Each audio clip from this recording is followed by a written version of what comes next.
Okay, sure. One of the things that I think that is the real hard data that you can look at in terms of sort of video games and violence in the comparison of the two is the growth of the video game business.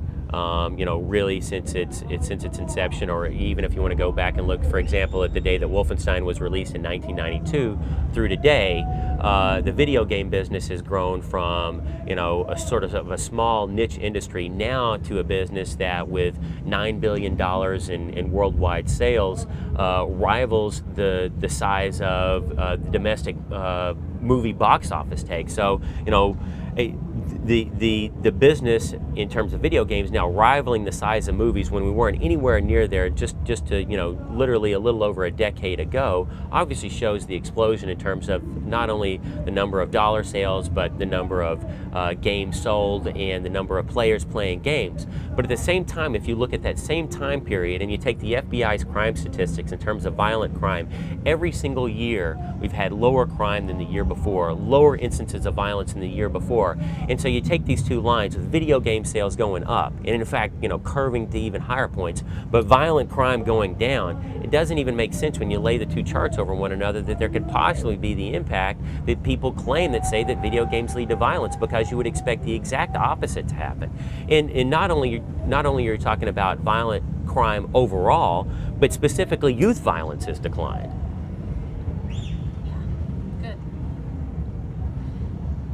How would you say the nature of the industry, I mean, you just touched on that in terms of the way that it's exploded, but what other ways can you point to in which the industry has changed in the last decade?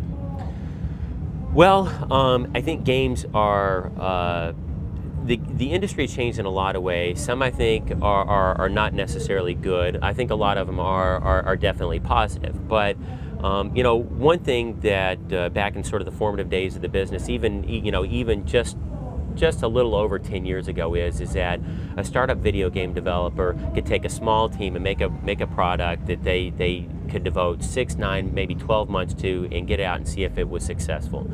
And so you really had an industry that you really could sort of grow ideas, and there wasn't a big risk in doing so because you just weren't using that much money, you weren't spending that much money, you weren't using that much time of that many people. But now, because of the art asset requirements, because games have gotten so much more sophisticated and complex, which I think has raised the bar for the quality of games, but it does make it very risky in terms of, from a financial standpoint, to go in and try to say, hey, we want to innovate in this and we're going to try it out. It's more difficult now to sort of try out a little idea, because it just requires so much effort to go into actually building that idea out. And it's much more risky in terms of the dollars that go into it. Now, I think that the downside of that is that there has been criticism of the industry that there are more sequels, there is less innovation. And I think in large regard, those two criticisms are valid, and those are challenges that the industry faces going forward. But I think that the other side of the coin is that games are more sophisticated. They have greater stories, they have far superior graphics, and they're a lot more fun for people to play today than they were in general those few years ago. But in many ways, sometimes I think a lot of people kind of look back nostalgically with the romantic notion that, wow, I just wish I could make a little game like Asteroids. It's just black lines on a white lines on a black background, but was a hell of a lot of fun to play.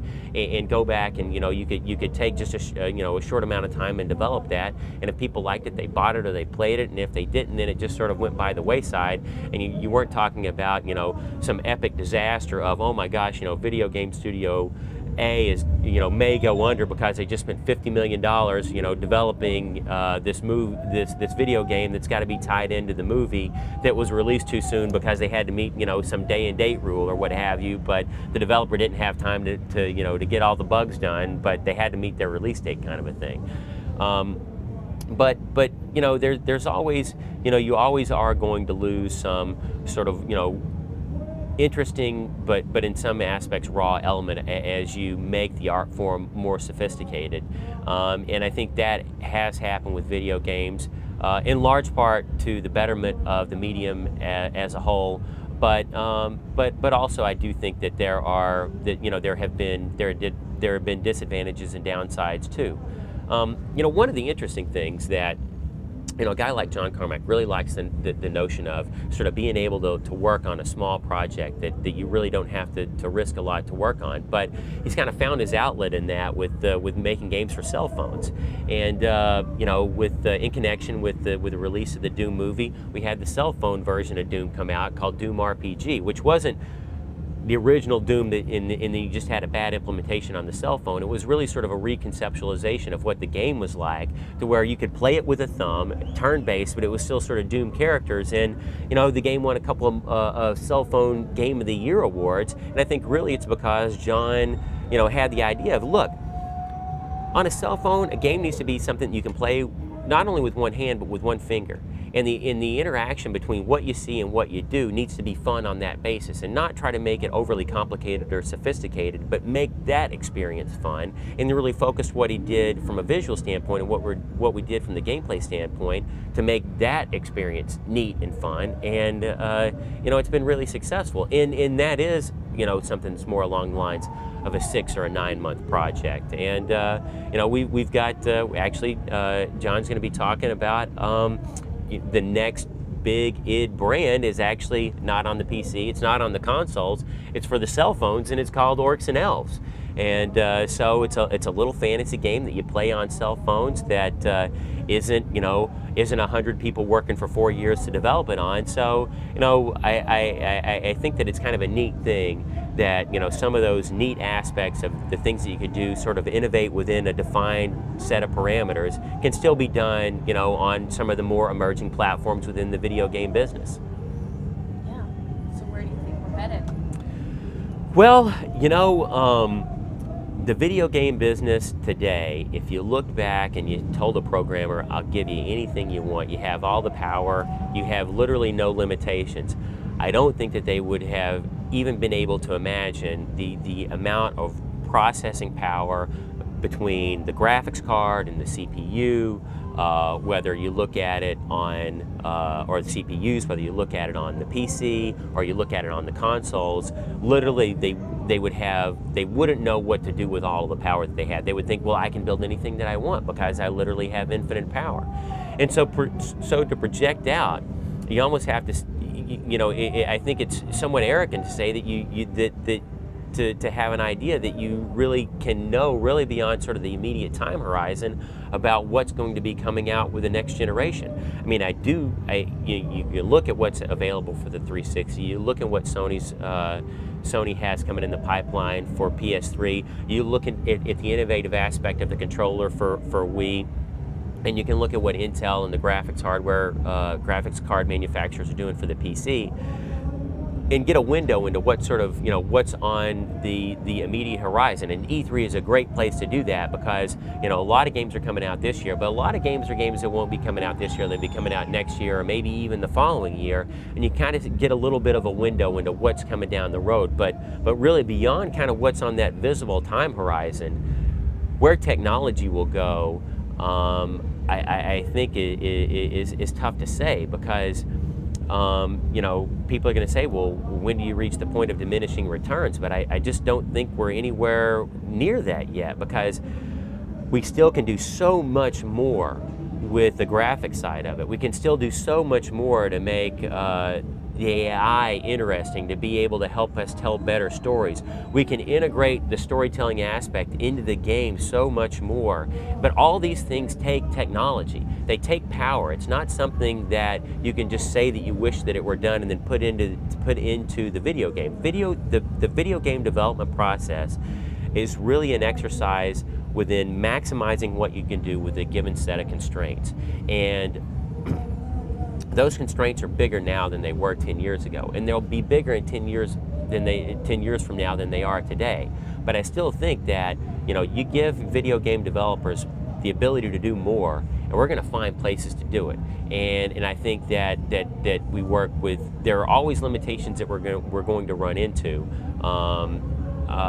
because the amount of sophistication that you can incorporate into video games, whether it's from the graphics side, or whether it's the artificial intelligence side, or whether it's the physics model side. All these sorts of things are sort of things where we kind of have to balance and make choices of today. And even if you just said, okay, well, we don't have to deal with any limitations, we'll throw it all in right now, you can make games that would make everything that you see here, would put them all to shame. And I think that ultimately that's what the future is that we're going to be able to do more. The games are going to look better. They're going to look more realistic. You're going to have characters that are more compelling, that are more interesting to interact with. You're going to be able to interact with them in more interesting ways. And so I think that hopefully the result of all that is that the audience that we have, because this is really who this is for. It's not for the developers, it's for the people who play the games. That hopefully we can continue to grow the audience at the rate of which we've grown it previously. And I think that means a lot of different things. It means not just because there's more people in the world to play video games that they'll play them, but I think it means in doing things that are more interesting for women to play. I think it's going to be more interesting for people who are on on sort of the retiree aspect of the older end of the demographics to play. People who are today that play maybe they play poker online or play cards online or what have you or whatever. I mean, these are game players too, but they're not really what we would consider to be the core gamers. You don't have to have a console to play those sorts of games, but the audience is vast, and we really want to bring all those people into what we think are really high quality AAA games. And if we can do that, then I think that the industry is going to be doing pretty well. Great. I just have one last question. Sure. Any favorite games from the last 10 years? Oh my gosh, I have. You didn't work on. I have a lot of favorite games. Probably one of looking back, one of my all-time favorite games it has got to be and I have to say id first because those are my favorite. I'd have to say Quake 2. It was the first game that id really created start to finish when I was at the company, and so that always holds a special place in my heart. But even before that, the game that sort of started the whole first-person shooter genre, before I was working at id, when I was just a fan, was Wolfenstein 3D, and I played that game until literally I had to lay down because I was so sick, because I'm susceptible to the motion sickness that some people get. And oh my gosh, trying to find the secrets in that game just made me, gave me a headache and nauseated until literally I had to lay down and take a break. But I'm also one of the kids that was playing video games in the pizza parlor. So Tempest was a huge favorite game of mine, and I would love to find a classic stand-up arcade game of those. At id, we have another arcade box that was a favorite of mine, which is Ms. Pac-Man, which I like Pac-Man, but for some reason, I don't know, Ms. Pac-Man, I guess I played it better or whatever, but it was always a favorite of mine. What else? I would have to say Diablo was a game that I just, the Blizzard guys are great game developers up there. I think Diablo is one of my favorite games of all time that they've done. Dungeon Keeper was a great game. I still remember playing that game until 1 or 2 o'clock in the morning, and the announcer voiceover saying, even busy keepers need to get sleep sometime, and be like, whoa, I guess that's my cue to go to bed. And probably one of the games that it was definitely a love-hate relationship, but the one that was really, I think that the first game in the whole massively multiplayer online role-playing game genre, Ultima Online, is definitely one that I hold up there as well, with some moments where I swear I wanted to kill everybody down in Austin at Origin at the time, but we sure had a hell of a lot of fun playing it too. Great. Thank you very much. You're very welcome. It's funny that you ended with that. I was just about to go talk to Richard Carey. Oh yeah? Yeah.